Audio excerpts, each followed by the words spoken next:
Glória a Deus. E por estar aqui ministrando sobre curas emocionais.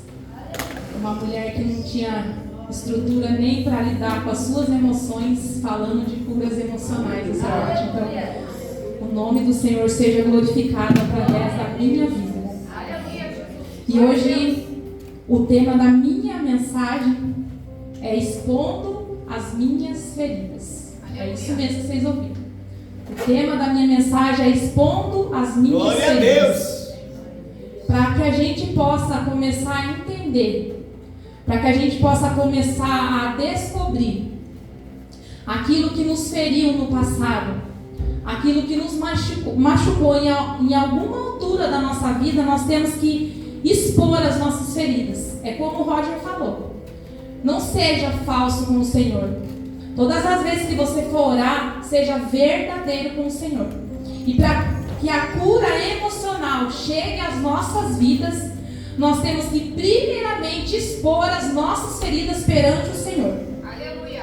Nós temos que falar para Ele, direcionar onde é que dói as nossas feridas. Quando você vai no médico, você está com uma dor lá igual a minha irmã, está com dor na mão. Você vai no médico, você senta diante do doutor e o doutor pergunta assim: qual é o seu problema? E você fica calada, não fala nada. O doutor vai olhar todas as partes do seu corpo, menos a parte que dói. E é assim a nossa vida com o Senhor. Enquanto você não falar para Ele aonde é que dói, aonde é que você está ferido, o Senhor não vai trabalhar nessa área da sua vida. Quem aqui tem mais de 20 anos? Acredito que a maioria, né? O Robert tem 20 anos. Quem é que lembra do mertiolate? Mertiolate. Gente, o que era aquilo? Meu Deus do céu. Eu lembro que eu era pior do que um piá quando eu era criança. Eu adorava jogar bola, brincar na rua, andar de bicicleta.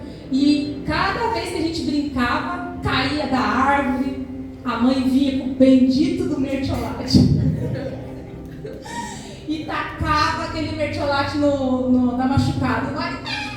Grito e choro. Você não sabe quem doía mais, se era cair da árvore ou o bendito do mertiolate.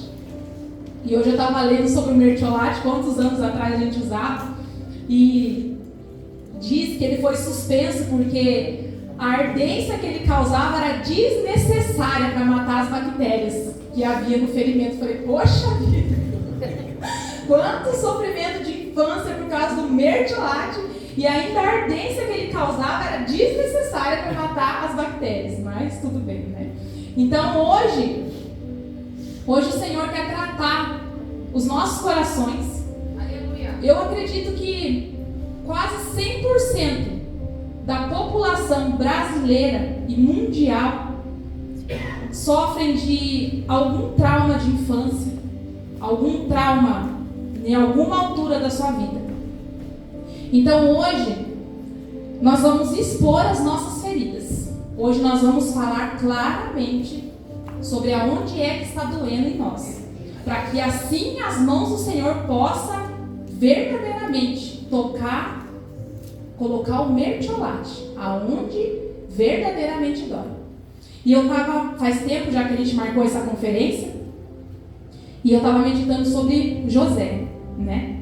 Muitos conhecem José como governador do Egito, né? Mas antes de José ser governador do Egito, José sofreu com muitos e muitos traumas de infância e traumas ali na sua caminhada também, né? Eu quero ler aqui com vocês em Gênesis 45, que diz assim, do 1 ao 4, que diz assim: José não conseguiu mais controlar a sua emoção diante dos seus empregados, de modo que gritou: saiam todos aqui. Por isso nenhum dos empregados estavam ali quando José contou aos irmãos quem ele era. Ele começou a chorar tão alto que os egípcios ouviram, e a notícia chegou até o palácio do rei. José disse aos irmãos: eu sou José, o meu pai ainda está vivo? Quando os irmãos ouviram isso, ficaram tão assustados que não puderam responder nada. E José disse: cheguem mais perto de mim, por favor. Eles chegaram e ele continuou: eu sou o seu irmão José, aquele quem vocês venderam a fim de ser trazido para o Egito. Né? Nós conhecemos ali a história de José. Vou fazer um resumo bem breve aqui para vocês. José era filho de Jacó, né? José era filho mais novo de Jacó. Ele tinha 10 irmãos que só eram filhos do seu pai. Então Jacó era filho, José era filho mais novo de Jacó. E a Bíblia nos fala, nos relata claramente que os seus irmãos morriam de ciúmes de José, que os seus irmãos o maltratavam, que os seus irmãos o humilhavam, que os seus irmãos eram a todo momento rudes e grosseiros com ele. E nós vimos que José, por ser um filho obediente, por ser um filho disposto a ajudar seu pai, porque a Bíblia fala que enquanto os irmãos estavam fazendo qualquer coisa, José estava cuidando das ovelhas. Enquanto seus irmãos estavam no lazer, José estava trabalhando na propriedade do seu pai. Então José era um homem atento e obediente às ordens do seu pai. E por José ser obediente e o filho mais novo, José se torna o filho preferido do seu pai. A Bíblia diz que José era o filho preferido do seu pai. Repita comigo: filho preferido. Filho preferido. Filho preferido. Quantos de nós erramos por colocar preferência num filho e deixamos o outro filho de lado, causando assim grandes feridas sobre a vida deste filho, que foi às vezes deixado de lado por conta da preferência. Quantas vidas foram mortas espiritualmente por conta da preferência. E o pai de José, Jacó, a Bíblia diz que ele amava muito José, porque ele era o filho da sua velhice. Mas lendo ali toda a história de José, o pai o amava, mas o pai não o protegia. O pai o amava, mas não resolvia a questão de maltrato que os seus irmãos faziam com ele. Diante de tudo isso, todas as vezes que os irmãos o maltratavam, José vinha e falava: pai, eles fizeram isso, aquilo, aquele outro. E a Bíblia não fala em nenhum momento Jacó defendendo José dos seus irmãos. Muito pelo contrário. José sofrendo maus tratos, Jacó sabendo dos maus tratos, e ainda quando os irmãos vão para outra cidade levar as ovelhas para pastar, o pai de José o manda atrás dos seus irmãos, sem saber o que é que estava pronto a acontecer. E nós sabemos da história. Sabemos que José foi atrás dos seus irmãos, que quando os irmãos avistaram José vindo, já tramaram contra a vida dele, que eles tramaram em matar o seu irmão, que um falou que ia matar e o outro falou: não, não derrame o sangue do nosso irmão, vamos jogar ele na cisterna, vamos jogar ele no poço, para que ali ele fique. E assim aconteceu. José foi jogado numa cisterna, vendido como escravo, levado para o palácio de Potifar, né? Diante de tudo aquilo que já estava na vida dele, aqueles traumas da família, ter vendido, ter entregado a escravo, ter chegado no palácio, né? E lá ainda ter a questão da mulher de Potifar, que acusa José de abusá-la, porque ela queria se deitar com José, mas ele era um homem temente a Deus. E ele falou assim: jamais eu farei isso com o meu chefe, e muito menos contra o meu Deus. Então ele era um homem íntegro, e ainda ele era um homem temente a Deus. Então, por conta que ele não quis a mulher, ele foi acusado de abuso, e ele foi jogado na cadeia. Mas a Bíblia fala que lá na cadeia o Senhor ainda estava com ele. E nós sabemos o que aconteceu, que ele interpreta sonhos, que ele é colocado como um governador de todo o Egito, mas diante, mesmo assim, dele ser colocado como governador do Egito, ele ainda não tinha resolvido a questão familiar que ainda estava doendo dentro dele. E essa parte que eu li aqui para vocês é a dor da alma. Diz que José chorou tão alto, mas tão alto, mas tão alto, que todo o palácio ouviu. José deu um grito da dor da alma. E a vida dele só começou a liberar o perdão quando ele, diante dos irmãos, ele sabia que eram seus irmãos. Os irmãos não sabiam que era ele, porque os irmãos tinham vendido ele como escravo, e jamais passou na cabeça dos irmãos que ele era governador do Egito. Então, diante dele, face a face com os irmãos, ele fala assim: sabe quem eu sou? Sabem quem eu sou? Eu sou José, irmão de vocês, aquele que vocês jogaram na cisterna, aquele que vocês venderam a fim de se tornar escravo. Mas não tem problema. Mesmo diante de tudo aquilo que vocês fizeram por mim, eu estava nos planos do Senhor. Eu vim à frente para que vocês não morressem de fome. Eu vim à frente para governar o país, a fim de que hoje vocês tenham o que comer. Mas o que me chamou mais atenção foi o grito da alma de José. E hoje é isso que eu quero tratar com vocês aqui essa noite. Hoje é isso que nós vamos falar. Eu falei, para a gente ser tratado de algo, a gente tem que expor as nossas feridas. Para a gente ser tratado de alguma coisa, a gente tem que voltar lá atrás e ver qual é a altura da nossa vida que a gente sofreu alguma marca.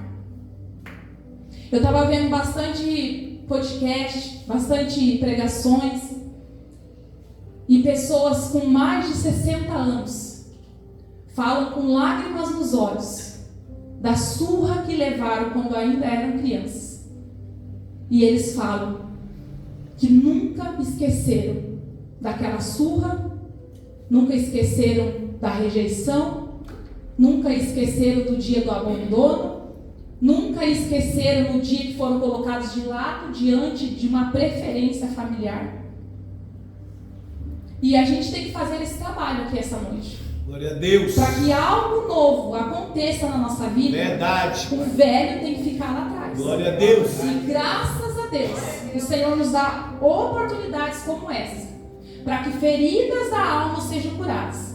Nós estávamos falando sobre essa conferência e o Robson comentou: o crente tem um costume de tratar tudo como culpa do diabo. Não é culpa do diabo. Não, isso aqui eu estou sofrendo isso porque o diabo está me... Não é culpa do diabo. Não é tudo que é culpa dele. Muitas coisas é culpa dele. Mas a maioria das vezes é situações mal resolvidas nas nossas vidas. Muitas das vezes nós sofremos algo lá no nosso passado e fingimos que esquecemos. Só que quando a gente começa a tornar adultos, as lembranças do passado começam a influenciar na nossa vida adulta, nas nossas escolhas, como o Roger ministrou, nas nossas decisões, na nossa emoção, na nossa inteligência emocional. Muitas pessoas são tão caladas quando são crianças que sofrem até hoje, como que fala? De relacionamentos.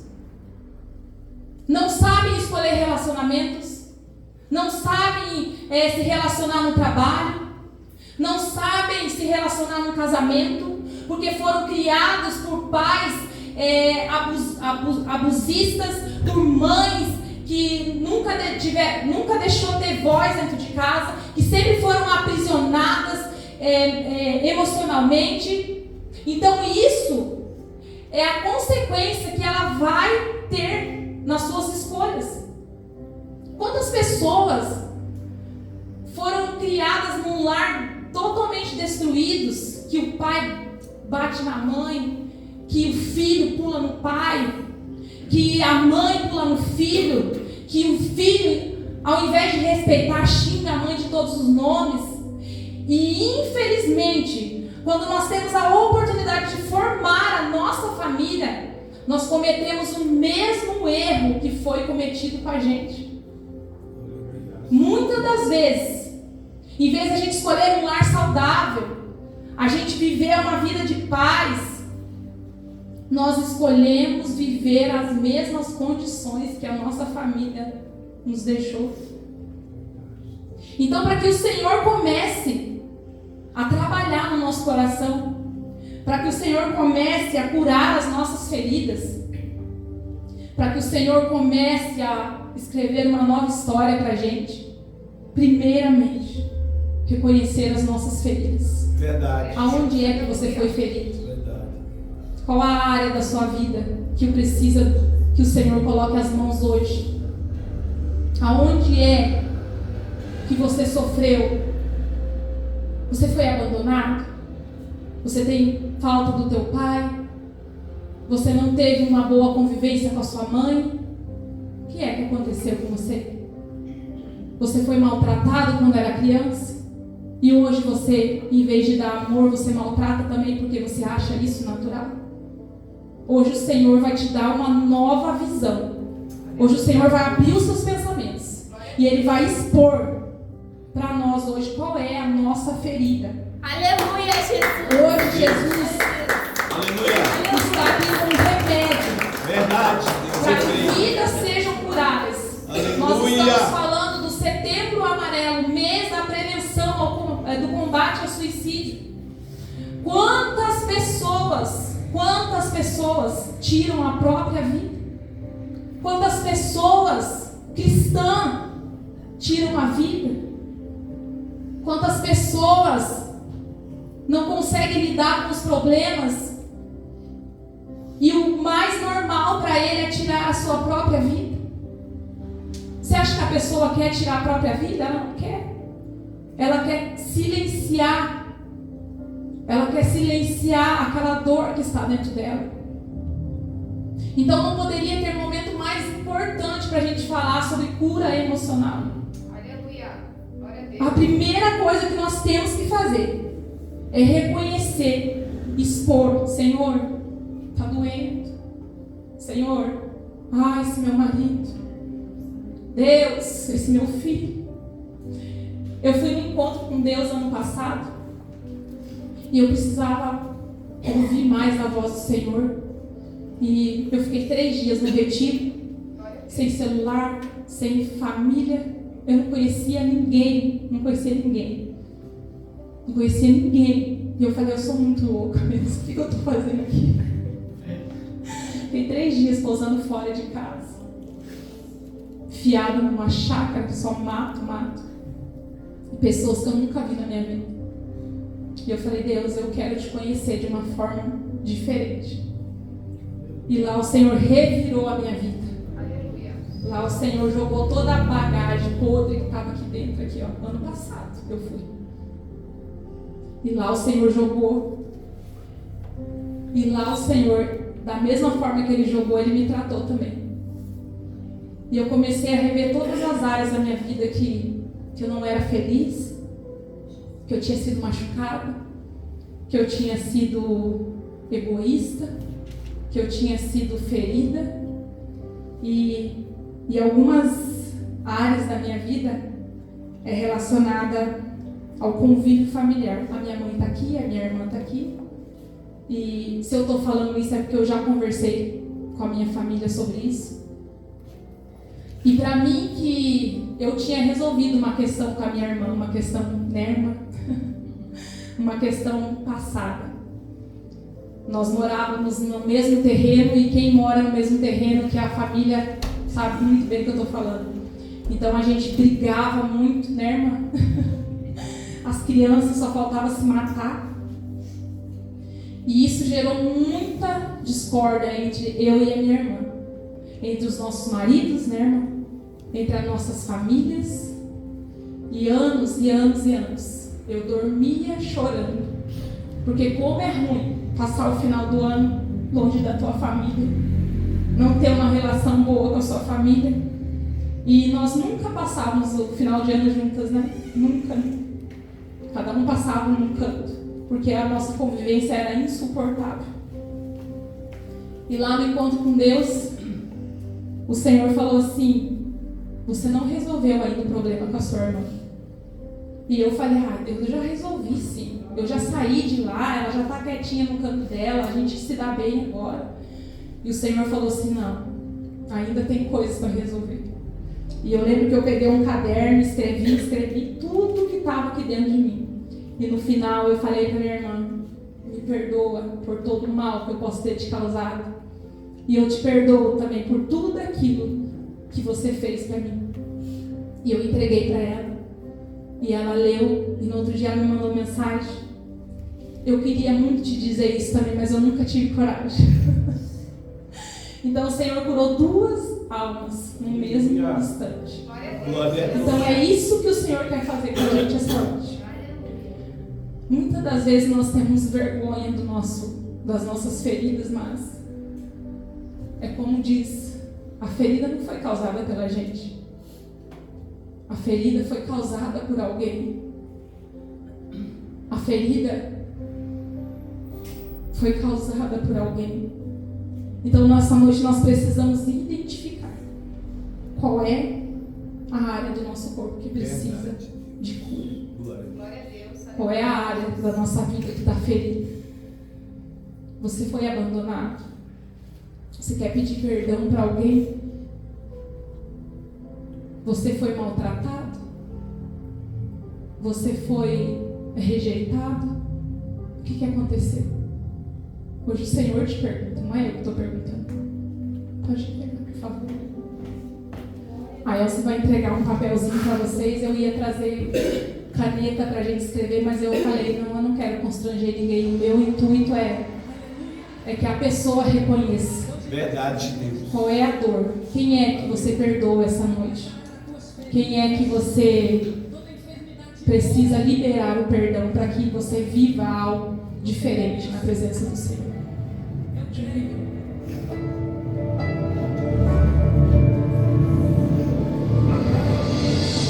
Eu quero que você leia esse bilhete e medite naquilo que... Qual é a resposta desse bilhete? O que tá machucando teu coração, filho, eu estou vendo. Essa ferida que está doendo.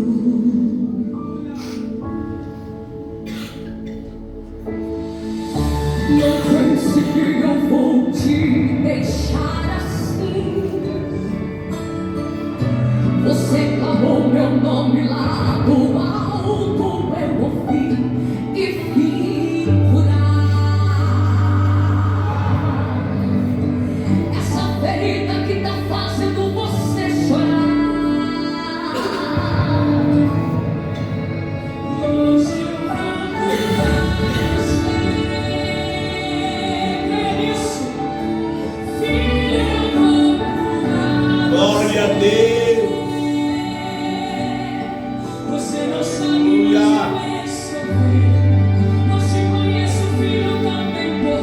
Glória a Deus.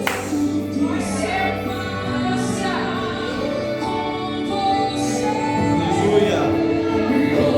Eu preciso que você identifique quem é que te machucou, quem é que te feriu, quem é que te causou o mal, quem é que te causou a dor que você sente hoje na tua alma. Hoje o Senhor tem um remédio para colocar nas nossas almas, curar as nossas dores, curar a nossa ferida.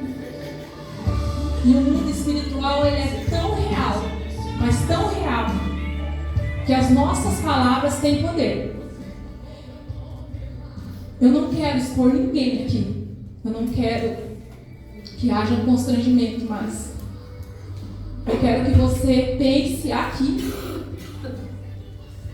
mas que você escreva na sua casa o nome da pessoa que te causou a dor e fale em voz alta para o Senhor: Senhor, glória a Deus. Meu pai me causou dor. Senhor, foi a minha mãe, Senhor, foi os meus irmãos. Senhor, eu fui abusado quando eu era criança, abusado.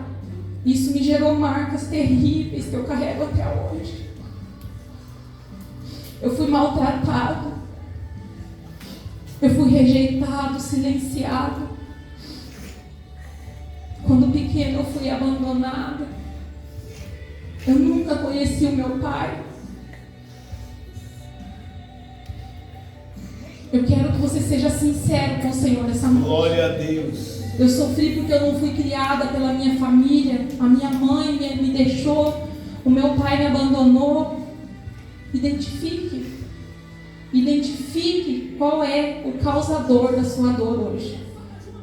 E quando você se ajoelhar diante do Senhor, fale para Ele qual é o causador da sua dor. Porque o Senhor, Ele é a cura para as nossas almas. Não há outro remédio para curar a alma do que a presença do Senhor. Em nome de Jesus, eu declaro sobre a vida de vocês hoje que almas aqui serão curadas. E que o Senhor está aqui essa noite, derrama sobre a nossa igreja um bálsamo de cura para as nossas almas.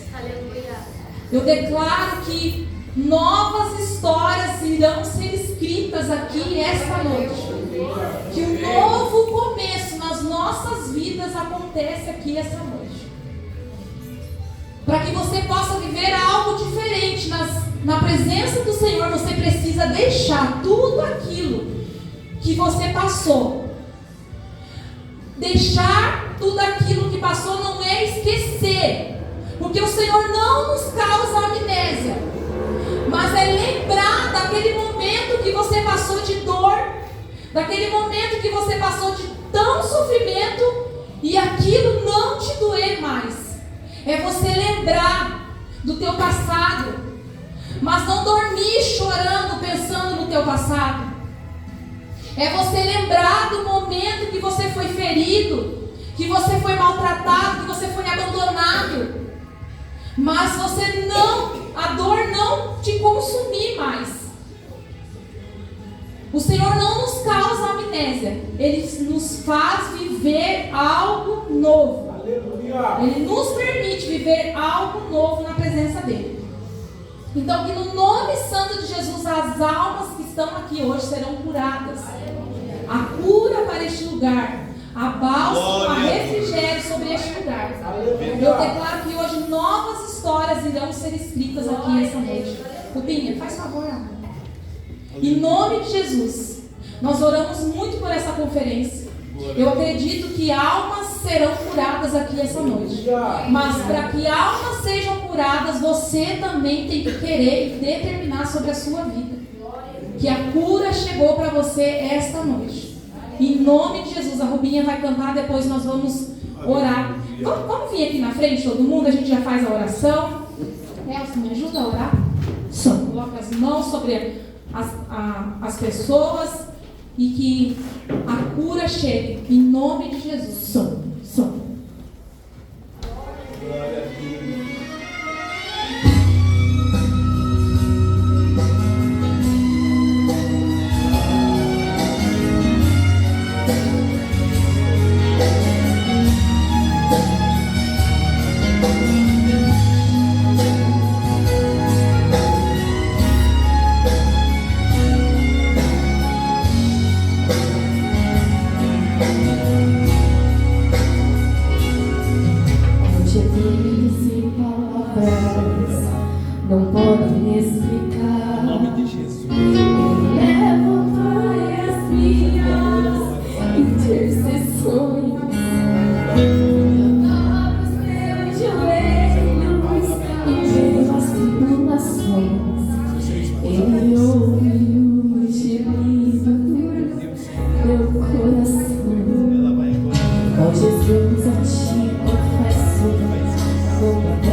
Mesmo, Senhor, que alguém magoou ele, mas ele que é o cristão, ele que tem que pedir perdão. Essa pessoa não vai vir. Sim, meu Deus, mas hoje eu declaro a libertação,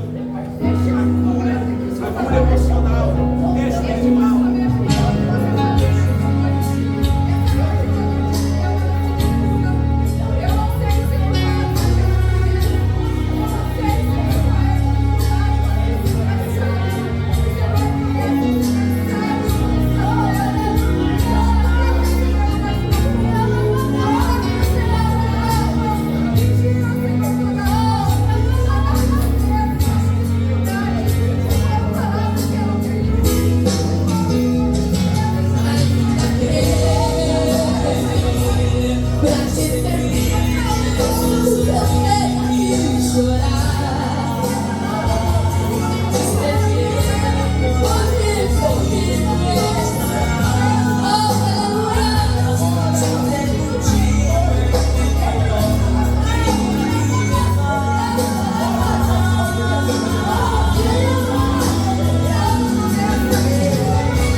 Jesus, a ti confesso, não dá pra viver sem sentir a tua presença no meu ser.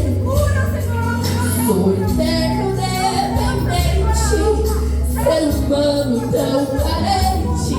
Estou de novo aqui e quero teu poder.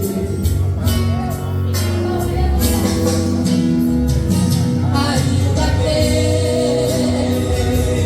pra te servir.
Toda honra e toda glória seja dada ao nosso Senhor essa noite. A gente pensa que às vezes vai vir curar as pessoas e muitas das vezes quem é curado é a gente mesmo. Então a Ti, Jesus, toda honra e toda glória, todo louvor. Obrigada pelo privilégio de estar aqui mais uma noite. Recebe a cura do Senhor. Seja livre da carga. Seja livre do seu passado. Seja livre das dores. Seja livre no nome santo de Jesus. Glória a Deus, aleluia. E as palmas bem fortes do Senhor.